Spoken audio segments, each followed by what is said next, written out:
तो मुई ई जंगल रे क्या करछे चलो तुमके पहला ठू बताछे। कारण नुआखाई सबके गुड देते जोहार।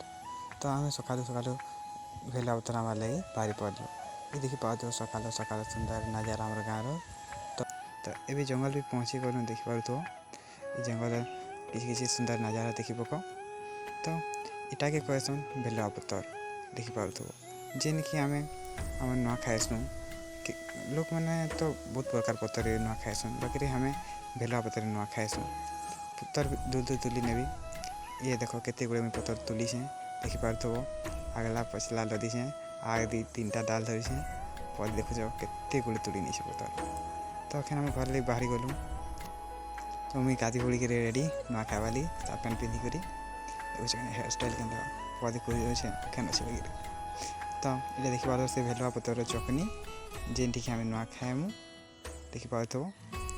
नुआ के खाएसन जो हम तो देखा पर्सनाल है तो ब्लॉग ने एतकी है जय माँ समझे।